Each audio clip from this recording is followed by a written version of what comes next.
Kita beralih ke informasi lain, Saudara. Dalam menyukseskan perhelatan World Water Forum ke-10 yang digelar di Bali, Ditpolairut Polda Bali lakukan patroli jalur perairan sekitar lokasi acara.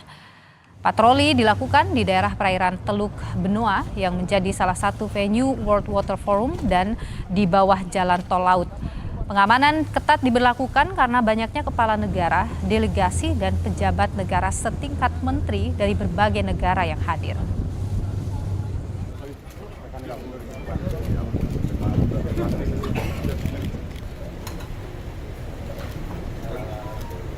Selamat pagi ya, Bung. Ya, Bung. Persiapannya sudah baik, sudah paham siapa berbuat apa, bila terjadi ini kira-kira begini dan terjadi sana begini dan siapa yang kesini dan seterusnya akan bisa dilaksanakan WWF yang sekarang pesertanya sudah membludak lebih dari 30.000 dan 148 negara.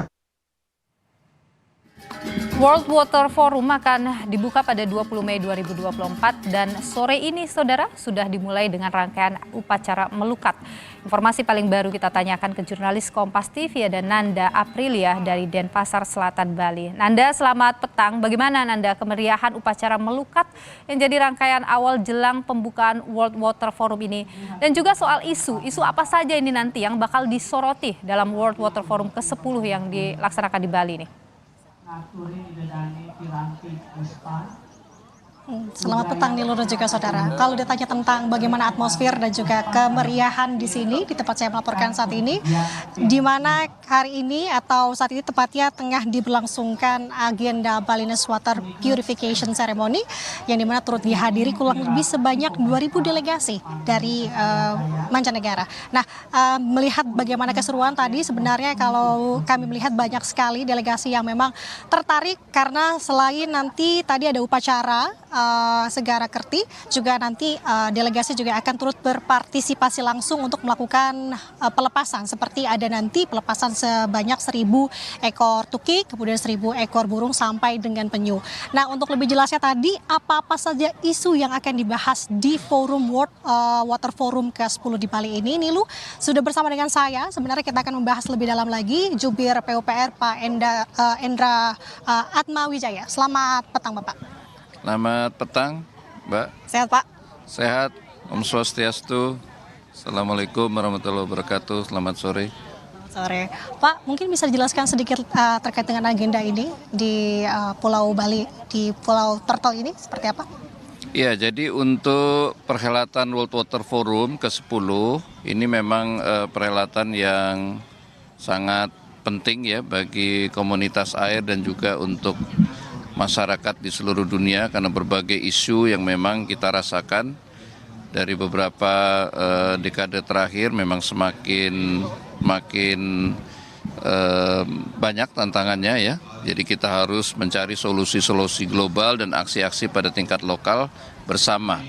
Jadi memang World Water Forum adalah event yang diselenggarakan setiap 3 tahun dan secara bergiliran begitu ya, dan itu ditentukan oleh governor yang memilih siapa tuan rumah yang sesuai dengan tema yang diangkat dan juga konteks yang sedang ada di dunia begitu ya. Misalkan tahun ini kita mengangkat tema Water for Shared Prosperity, 3 tahun yang lalu Water for Peace ya. Kemudian sebelumnya sampai yang pertama tahun 97 itu di Marrakesh. Nah, kita mendapat kehormatan menjadi tuan rumah World Water Forum ke-10 dengan tema air untuk kesejahteraan bersama. Karena begitu pentingnya air di segala lini kehidupan ya. Jadi itu untuk pangan, untuk energi, untuk perkotaan, untuk turisme dan berbagai kepentingan lain. Saya kira air mendapat tempat yang tinggi pada World Water Forum ini, dibahas oleh berbagai aktor. Dan ini yang unik dari World Water Forum karena dia tidak hanya melibatkan pemerintah pada berbagai level ya, tapi juga ada parlemen, ada mayor ya, wali kota, ada governor, kemudian juga ada swasta, akademisi, bahkan youth juga ikut terlibat di dalam membahas upaya-upaya mencari solusi dan aksi yang nyata tersebut.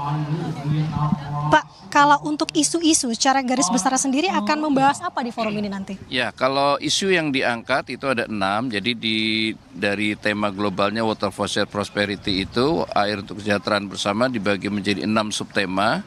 Itu yang pertama, Water for Human and Nature, air untuk manusia dan lingkungan. Yang kedua, Water Security, bagaimana kita memastikan akses air yang aman, yang baik untuk masyarakat, ya, air bersih, sanitasi. Kemudian tema ketiga, air dan bencana.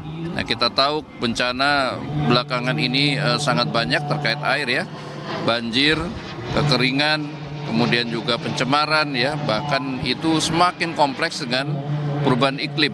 Ya, kita di musim-musim seperti ini masih seharusnya sudah masuk transisi ke musim kering, tapi kita masih berhadapan dengan bencana yang sangat masif, ya, yang kita lihat di Sumbar, kemudian di Dubai, kemudian di Brazil belakangan ini yang sudah lama tidak pernah terjadi, ya.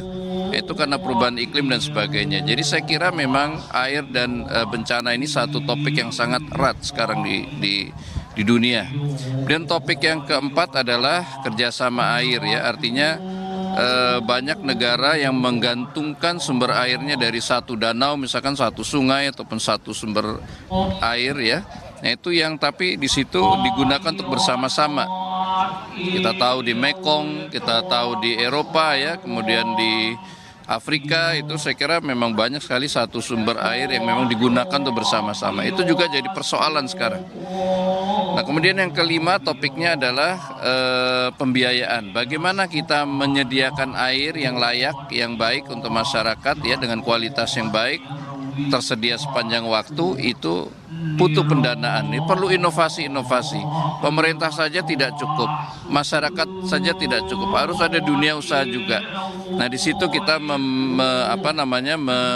menggabungkan berbagai potensi dari sumber daya keuangan untuk bersama-sama mengeroyok, ya, proyek-proyek air, bendungan, kemudian air minum, sanitasi, ya, kemudian PLTA untuk hydropower. Nah, itu saya kira sangat penting, termasuk untuk pangan kita, keberadaan air sangat penting. Yang keenam, isu yang terakhir yang dibahas adalah soal teknologi dan inovasi. Nah, ini misalkan teknologi sekarang banjir kita sedang intensifkan, ya, di Padang atau di Sumbar itu dengan teknologi modifikasi cuaca. Itu salah satu upaya kita mengurangi risiko bencana dengan teknologi. Kemudian digitalisasi, bagaimana mengontrol sungai-sungai kita itu dengan teknologi satelit, ya, pencemarannya, level airnya dan sebagainya. Jadi memang kita menggunakan berbagai teknologi untuk memitigasi bencana, kemudian juga mengurangi resiko bencana. Ya, harapannya mencari solusi dari krisis global gitu. Baik, terima kasih Pak Hendra atas waktunya. Kita akan berbincang lagi setelah ini, Bapak. Terima kasih banyak. Itu tadi Nilu, secara garis besar adalah tentu dari forum ini akan mencari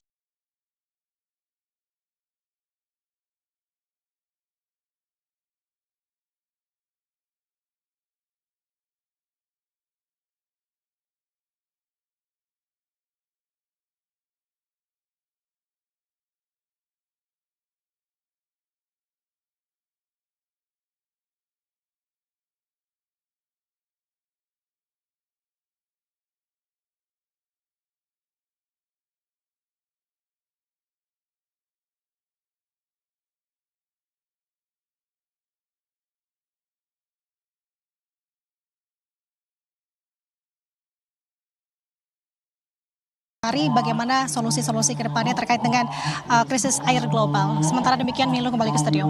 Terima kasih Nanda Aprilia, jurnalis Kompas TV langsung dari Bali.